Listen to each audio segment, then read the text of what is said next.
Urine ইনফেকশনের ক্ষেত্রে এই আরবিসিটা খুব বেশি পরিমাণে বের হয়ে যায়, সেক্ষেত্রে আসলে ট্রিটমেন্ট পদ্ধতিটা কীরকম হয়ে থাকে? ইউরিন আসলে ইনফেকশন হলে যেটা হচ্ছে, পেশেন্ট অনেক সময় জ্বর নিয়ে পেশেন্ট প্রেজেন্ট করতে পারে। অনেক সময় কিডনির এলাকায় পেশেন্টের ব্যথা হতে পারে, অথবা তলপেটেও ব্যথা হতে পারে। প্রস্রাব করার সময় তার হয়তো ডিজুরিয়া বা যন্ত্রণা হতে পারে। এই সমস্ত উপসর্গ নিয়ে ইউরিন ইনফেকশন আসতো। তখন ইউরিনে যেটা পাই আমরা, অনেক পাস সেল পাই। হ্যাঁ, পাস সেল পাই, এবং তখন আমরা কালচার করতে দিলে কোনো স্পেসিফিক যে অর্গানিজম বা ব্যাকটেরিয়া দিয়ে হলে সেই ব্যাকটেরিয়ার গ্রোথটা আসে। এবং কালচারের সাথে আমরা একটা সেন্সিটিভিটি টেস্টও করাই। তখন বলা হয় যে, সেই পরীক্ষায় বলে দেয় যে এই অ্যান্টিবায়োটিকটা এই অর্গানিজমের ক্ষেত্রে কার্যকরী হবে।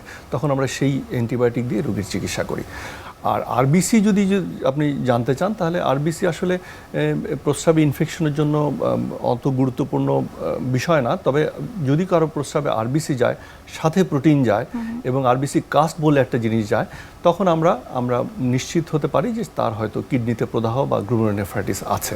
বাংলাদেশের মানুষের এই গ্লোমেরুলোনেফ্রাইটিস হবার প্রকোপটা আসলে কতটুকু? 10 বছর আগের কথা বা 15 বছর আগের কথা যদি বলি, তখন যদি বলা হতো যে আসলে ক্রনিক কিডনি ডিজিজ বা দীর্ঘমেয়াদী কিডনি বিকল হওয়ার প্রধানতম কারণ হিসেবে কিন্তু তখন বলা হতো গ্লোমেরুলোনেফ্রাইটিস। এখন কিন্তু ডায়াবেটিস আসলে সারা বিশ্বে এমনভাবে তার পরিমাণ বেড়ে গেছে, এবং এটার কমপ্লিকেশন বেড়ে গেছে, এবং আমাদের দৈনন্দিন যে খাদ্যাভ্যাস, আমাদের যে ব্যায়াম না করার প্রবণতা, খাদ্যাভ্যাসের প্রবণতা, স্থূলতা, এগুলি সব কিছু মিলেই কিন্তু ডায়াবেটিস এবং অন্যান্য অনেক রোগ হওয়ার প্রবণতা কিন্তু বেড়ে গেছে। এবং